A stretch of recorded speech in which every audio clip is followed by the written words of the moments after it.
You're listening to the Inner Strength Show. If you want to step into your greatness, you've come to the right place. Here is your host, the human strength expert, Kyle Newell.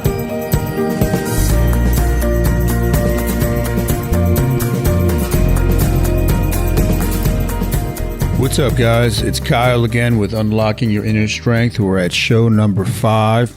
I've been having a blast so far. And before we get into it, if there's any topics or stories that you would like me to share or any insights or words of wisdom, please don't hesitate to reach out to me. I'm always looking for material for the show, always looking for material for the writing I put out and all that type of good stuff. This whole show, guys, is about unlocking your inner strength and stepping into your greatness. So many people go through life and they don't, know what they're really after. And what we're all after is happiness.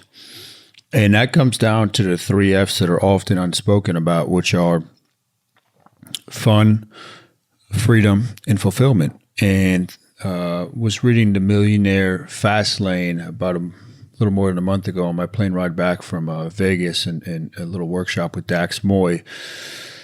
And J.D. DeMarco, I believe I got that right, was talking about his 3 F's were the financial. Okay, so that one's the same as the 4 F's that I always talk about, but the freedom and the fitness.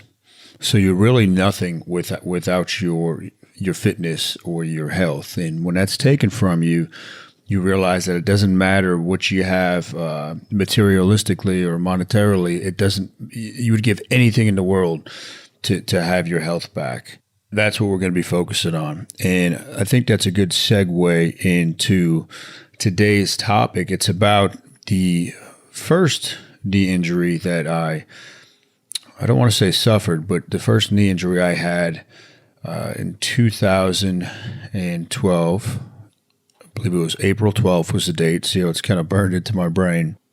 I'd never been seriously injured in my life. I'd always joked, with my friends and my wife that I was like Bruce Willis from Unbreakable, where, I very rarely got sick, never broken a bone. Still haven't broken a bone, by the way, either. But just kind of seemed to be invincible against all that type of stuff. It was a couple weeks after I had a very bad case of pneumonia. And this was at the time, if you remember from a couple episodes ago, when I'd resigned from teaching.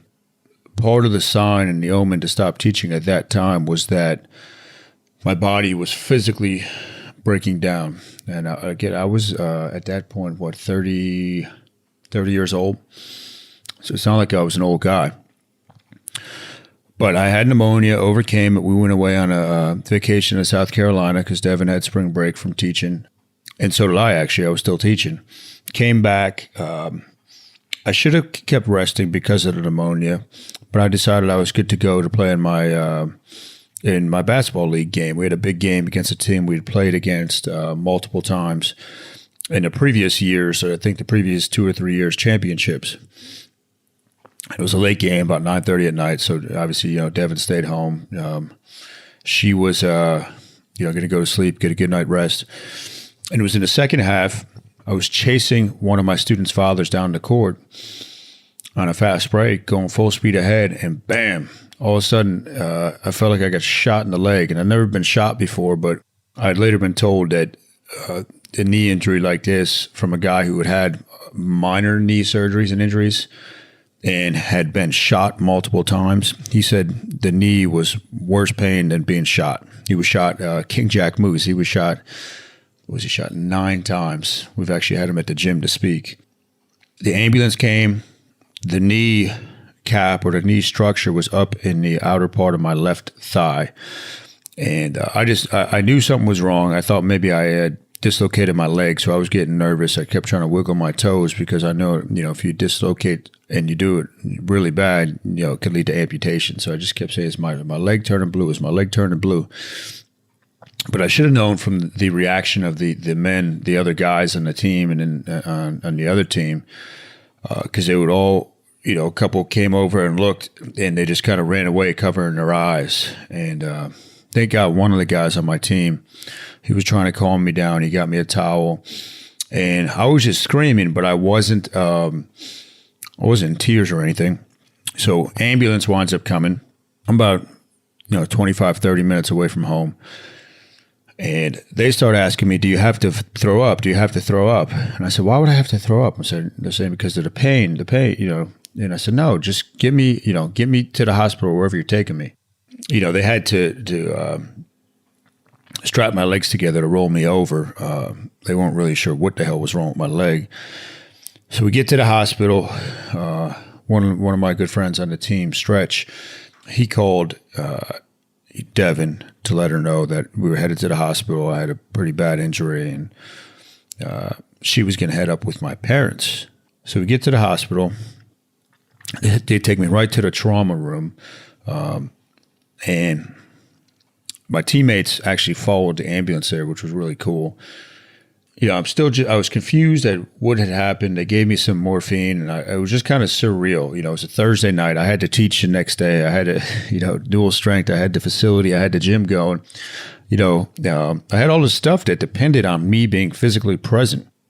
So they're doing x-rays and all that. And then one of the doctors comes in and says, you ruptured your patella tendon, I think. I'd never heard of that. As much as I work with athletes and as many sports as I've watched throughout the years, it just did not ring a bell, anybody rupturing their patella tendon. Immediately, I broke into tears because, keep in mind, the pain level was an 11 out of 10, and I'll explain why in a second, but I wasn't in tears before that with the physical pain. It was the unknown, and I was scared. I didn't know what that meant, if my leg would ever be the same. I didn't know. I didn't have any clarity around the situation. It was a huge unknown, and that was very, very, very frightening to me. But it led to some really cool things, including a book that I published on the topic, which I believe is the number one book on patella tendon ruptures in the world. I know it's that. It might be one of the number one knee books in the world as well, as far as how to build up a knee after an injury and how to build your body up and your mind back up. More importantly, normally when it turns out when you rupture a tendon, like an Achilles tendon or patella tendon, you have an avulsion fracture. So it'll actually come off the bone, but the tendon is still intact. Now, all the guys around the world that I've consulted with that have ruptured their patella tendons, that has been the case with some of them, and they'll report, I didn't really have any pain. And at first I was like, that doesn't make sense because I was in so much pain and I've got a very good pain tolerance. It turns out that, if the tendon's intact, you're not going to have much pain. But on mine, and a little teaser here, my first one, it ruptured in half vertically and horizontally. So it is really just like the knee exploded. And started doing some quick research once I calmed down in the hospital. I'm an avid learner, and looked on my phone and nothing was really coming up, which again, brought to mind a lack of clarity. And I was thinking, man, if there's nothing out there on this injury, what does that mean? For example, if you do an ACL, there's a lot of information out there. There's a lot of people to turn to that have done that before. So you have clarity with the situation. You know what to expect. You have prediction or response patterns. Remember, the brain is a pattern recognition machine, okay? To feel safe and to feel secure to move forward, it needs to be able to predict and know what to do next. And the only thing I could find that night, though, was that it takes 18 times your body weight and force roughly to rupture a patella tendon. So, roughly I weigh between, I don't know, at the time, 240 pounds, similar to where I'm at now. You do the math, I mean, you're talking about over a ton of force applied. So most people can't even apply that amount of force when they're sprinting or they're jumping, and it's probably from my athletic background, developing my legs to such a high degree with bodybuilding. There was just a freak thing that happened. Well, the very first YouTube video I ever put out about knee injuries, and I've got a ton of them now, was the morning after. I slept on the couch in the recliner My parents had come up with Devin. They drove me home, and we had an appointment to go back and see the surgeon at that particular hospital the next day. It was just a scary situation. So, Friday morning, I made a video. I was almost in tears again, just because of the self-pity and the physical pain was bad, but just never, so forget about the exact injury for this second, but just never really having been injured like that. I had sprained ankles very bad in the past, but nothing where I felt helpless. We went up to see the surgeon that day and just had terrible bedside manners. I remember my whole leg was just like purple. It was, and he's grabbing my knee and I'm screaming after he told me he wasn't going to grab it. So, my dad called Dr. Getcha, who's a good, a buddy of mine now, one of the top knee surgeons in the world. And we had dealt with him when we were kids for, various ankle injuries before he had just started specializing in knees. And he agreed to see me, I believe that Monday morning. So we got in to see him before hours because we told him what had happened. And he said, "Oh, we got to get you in for surgery right away." But it was very unlike me. That Thursday night, I guess you could kind of say I was in somewhat state of shock. But that Saturday morning, that Sunday, a lot of my family came over Saturday night to try to lift my spirits. But I was just on a computer trying to find anything that somebody give me some hope that this is going to be okay. There was hardly anything, and I was feeling down for myself, and I was feeling bad for myself, and I was feeling defeated, which goes against everything I've ever tried to teach others or tried to share with others. And I came across a guy named Jim Hoskins, I believe, and he had ruptured both quadricep tendons at the same time in the middle of nowhere at a powerlifting charity meeting in the backwoods of Alabama. And he was able to come back and set the world record for the squat the next year. Injury was slightly different, but I remember reaching out to him right away, and I think his wife shot me back an email and said, "Jim's praying for you. Keep your head up. You're going to be okay." And boom, instantly my mindset went back to the old Kyle mindset of optimistic, overly optimistic, and believing that I was going to overcome this and marching forward through it. And from that time forward, I always realized, when I consulted other guys, you can give yourself 24 to 48 hours to feel pity, when you have bad situations in your life. But that's it. Once that time is done, you gotta flip the switch and start finding the silver lining. That type of defeatist mindset is not going to get you anywhere. Yes, I was scared throughout the process, but the self-pity was gone. I was scared about the unknown with the surgeries. And I remember there was actually a forum for knee injuries. And I did find a forum with people that ruptured a patella tendon, but they were so negative. And some of them were still not right. Like 2 years later, some of them got nasty infections. And finally I said, I said, "I'm out of here." I remember I made the post. I said, "I'm going to be running and playing basketball again within 6 months. And you guys' negativity is holding you back." And I signed off, never went back on. And lo and behold, I did play in a basketball game again 6 months later. I actually played in 3 games over the course of the 3 weeks. Not the smartest thing, but I did it for mental reasons. And, some of the silver lining from this situation was I wrote a book, my first book. Like I said, I've been able to help people all over the world because there was nothing out there on this injury, very little. Louis Simmons, the great Louis Simmons, legendary powerlifter, best strength coach in the world, in my opinion, had ruptured his patella tendon in the early 80s. So I did reach out to him, and he was very, very cool and gracious to talk to me for a while. It's actually on a bunch of video that I have saved that I do plan, I guess, one day to make into a documentary. But I have had that phone call on video. It was just a blessing in disguise. And I tell people when they reach out to me for this is, look, this is going to make you a better person. And you're definitely going to find some positives within this. To kind of recap, guys, when you have the unknown and you have a lack of clarity, you're going to be scared. You're supposed to be scared. You're going to go into stress response mode, fight, flight, or freeze. You pick, your body will probably pick which one. But that's normal, and that freeze mode is going to lead to a little bit of depression, which leads into the self-pity. But just know that, okay, when the emotions are high, logic goes out the window. That's a neuroscience. That's mind mapping, okay? The prefrontal cortex, the human part of the brain, is kind of a reciprocal opposite of the mammalian brain, where we have our emotions and these fears, and the reptilian brain and all this, survival type of thinking. Know that wherever you're at in life, nobody ever thinks anything bad is going to happen to themselves specifically. Nobody ever thinks they're going to get in a car accident.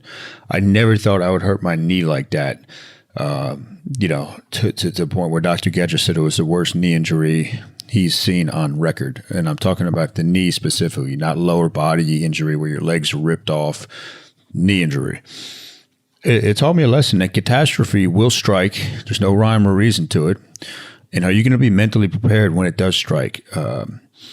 What helped me really get through this, or that instance, was my background with the weight room and just learning how to push myself and to set small goals and to just be a positive magnet in the universe.